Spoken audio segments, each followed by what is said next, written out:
What is the minimum volume I would start most people at for lifting? I'm going to say about 10 sets per muscle a week. And that would be a combination of your multi-joint and single joint. And with some of that, I would even say be careful how much you count your multi-joint. Two muscles that don't get the best stimulus from it. What do I mean by that? I don't know that a bench press is an amazing tricep builder when you use a grip that is very conducive to building your pecs. Okay. I also don't know that a barbell row is a particularly good bicep builder. And that's based on the research and my own experience. I mean, look at me, for example. I got my back really massive doing tons of rows and then later some pull-ups and things. But my biceps lagged in spite of the fact that at a certain point, like Pendlay rows, you guys have seen me move some monstrous weights for high reps. And look at my back, okay? But I neglected curls, mostly because I was powerlifting. And again, disproportionate development. So I would be very, very leery with some of that. Just an FYI. But what do I mean? I would say, 10 sets. And if you're a novice, oftentimes more novice-y, that 10 sets can be largely the same exercise. If you're a little more advanced, I would split it up. I am personally a big fan, and I think for most guys, real close to optimal volume would be about 3 sets for each major body part from 2 different exercises done on an upper lower each, so about 12 total. But I think 10 is a good baseline. I have never seen anyone who trains decently hard on good programming fail to make gains on 10 sets. Okay. Some people make faster gains than others, and I've also seen guys make phenomenal gains on 10 sets. And phenomenal, I'm talking drug-free guys benching over 300, squatting over 400, and who were pretty big and thick, like getting them to that point from below it. In fact, I'll get down to the breakdown a little more, but I would say a perfect example, I had a drug-free guy I coached for about, 10 months, a year. Obviously a big guy. He wasn't super lean by any means. He ate a lot and was over 200 pounds, but we got him all the way up to a 500 squat and I believe a 325 bench. All raw, no wrist straps, no sleeves. I think, he wore a belt. So pretty raw, pretty respectable lifts and a real big, thick guy. By most standards, doing about 10 sets total per muscle.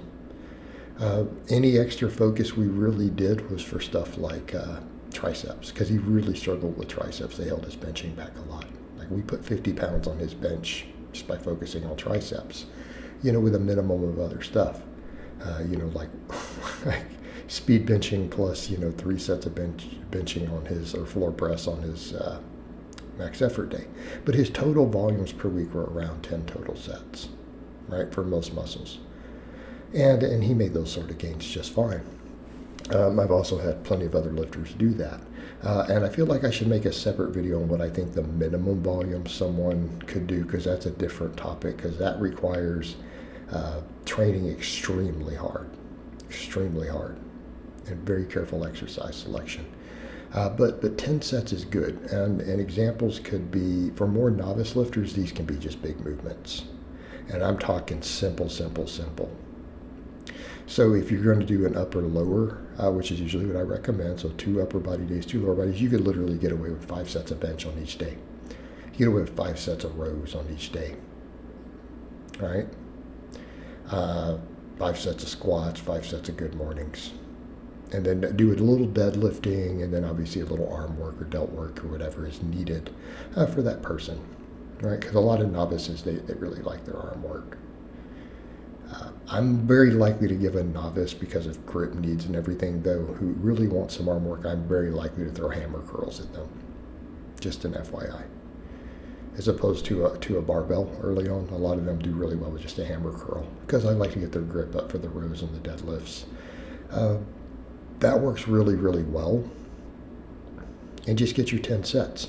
For people who if they want 10 sets though and they're not a novice, I would not do a bunch of barbells for that stuff.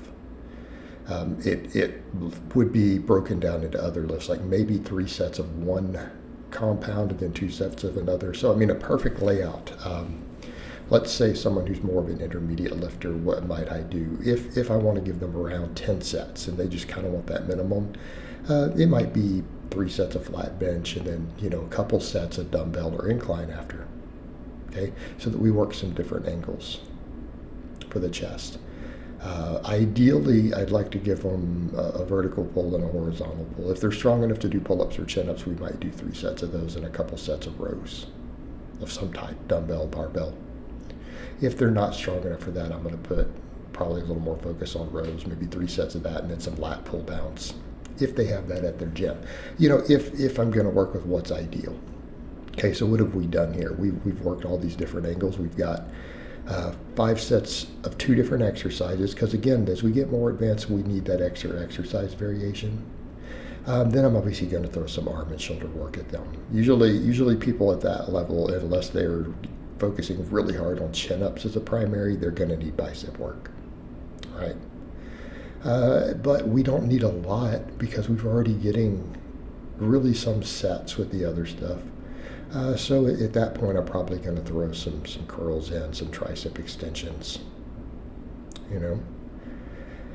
If arms are a particular weakness for them, it's going to be like five sets, so that we get 10 actual sets of direct work of each one. If they're not as big of a weakness and they're more balanced, maybe 3 sets of an extension, 3 sets of a curl, and then we're going to do some shoulder work or whatever. But at that point, you're looking at what's their weak links. All right, we're looking at what are their weak links, where are they weakest at.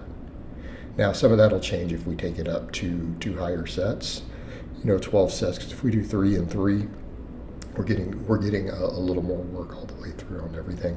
Lower body stuff, combinations of squats, leg presses, belt squats, single leg exercises. The main thing is get to that 5 sets. And, if they're starting to get to a certain point, unless they love squats, I don't have my lifters do a lot of squatting. One top set or a training max, and then we can go right into machine work or single leg exercises. And I train a lot of lifters that way with big squats.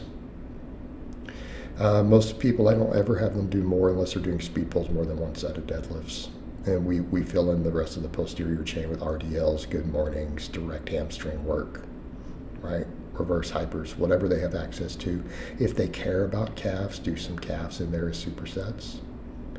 But the same thing. I mean, this is very effective if you want your 10 sets. And if you train pretty hard and everything gets 10 sets, 10 quality sets, most people are going to grow very long term on that, and they're probably not going to overtrain or have real volume issues. If you're overtraining on 10 sets a week, there's something very, very, very wrong. All right, guys, but that's really all I have to say on that today. I hope it's been informative, and I'll talk to you guys next time.